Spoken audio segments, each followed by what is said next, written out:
Besides that, it was an interesting conversation with this guy who did trust funds for like generational planning. Um, Apparently, upon discussing with him, I went with my dad. We were gonna maybe include him, but he said next time. But he was talking with them, and then he got out of this guy that it was like for the trusts, it was like some type of swap over where there's like giant fees up front. But if you're at this certain level, like a lot of these things are things that people haven't explored because, like my grandpa could have told me about how to do taxes, but crypto taxes, this is a new wild, wild west. And especially with the changing of the rules. I mean, we're going to Well, get into the there's news no about rules in Celsius. place. There's no rules in place. Yeah. People say that they're talking with US regulators and they're trying to prepare and, cooperate. And it's just being bad news because I think we're just bowing down. Like for Celsius, for example, very safe way, kind of in between decentralized and centralized, like exchanges or like, custodial They have an app accounts. that you can download off the Google and the Apple store. And then they're in touch with regulators. Like they do KYC.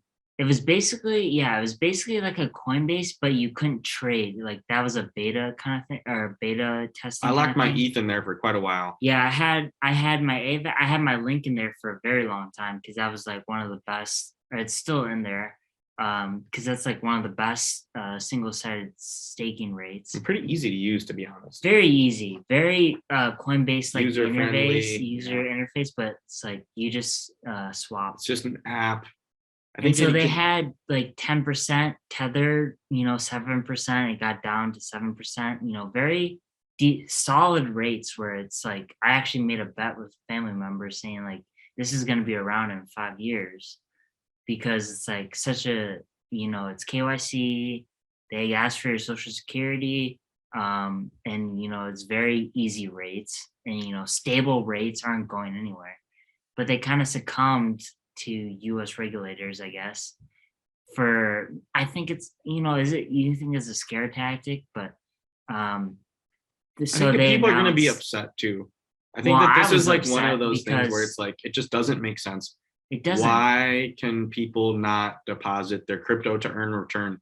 Exactly. So that's and only if you're an accredited investor. This past Monday on Celsius, they sent the email saying that you will, for new deposits, if you already have deposits in your account, like for me, I will be still earning interest, but no new money can go in and earn interest unless you're listed as an accredited investor.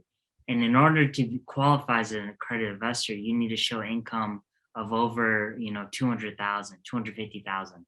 So that's like the 1%. So somebody tweeted out that got a lot of likes, and I liked it. It was like basically there's two different Americans. One is a 40-year-old man who makes 250,000 a year, no debt, and is able to earn yield on his crypto. Then there's another American 40-year-old man is in debt, negative, makes 40,000 a year and can't earn interest on his crypto. So it's like two Americas right there, where it's like they're bowing down to Gary Gensler and the 1% basically. One of the interesting things though is like we look in retrospect where the tax thing is starting to hit a lot more people than it did before.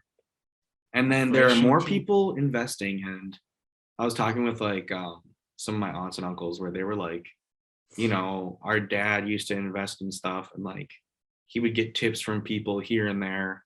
And it's like only sophisticated or well off or like intelligent people would invest. Everybody with the internet, it's been democratized basically. Everybody invests. Everybody's having to deal with these things. And I think that people are starting to realize that it's kind of, pardon my French, bullshit. Like it's rigged. It's a rigged game. It really is. Cause it's like, what if you look at the stats where it's like 1% of, or like 93% of all the stock market is owned by like the top 1%. And then, I mean, the inflation is just really starting to hit people and get people upset about it. people are wondering when people will start to move to Bitcoin as a hedge, but nobody can afford to right now. Like around the world, inflation. And I mean, I saw a heartbreaking video out of Shanghai where this guy was like, I have a business, like I pay my employees, like how am I gonna eat? How are they gonna eat? And the guy was just like Yeah, it's snapping. like It's like back it's in not really the time in the world that's like particularly, it's like almost I feel like worse than some parts of COVID because it's like it's dragged well, on for so long, plus the Ukraine stuff. yeah. It like the macro is It's dour. it's so bleak, and it's hard to be optimistic. But I So mean it's like they're the joke accounts where it's like John Rich or something or like and like just these Dr. Patel and they're like, oh yeah, my inflation is like losing me 7%. So I put it in the stock market and I lose 7% yeah, every day. or it's like nine or yeah, Like inflation is what's a real 8%, safe but haven? I buy invest in your shit altcoin, I'm down 99%. So it's It's like like, weird people betting on Bitcoin to hedge against the dollar, and now they're shitting against, or but they're it's kind of, hedging yeah, hedging it's against like, their shitcoin longs. so it's like, It's like at least this is gonna drop less than everything else. Like so do you just take the 8% loss instead of like the 90% loss at the shot of like being up 20%? So yeah, I think you see a lot of like scalp people are trying to scalp 20% gains, like, and which is possible to do, but it's just so unpredictable that it's hard to, keep track, or like how very hard to predict. So that's why like people leverage, like don't use leverage.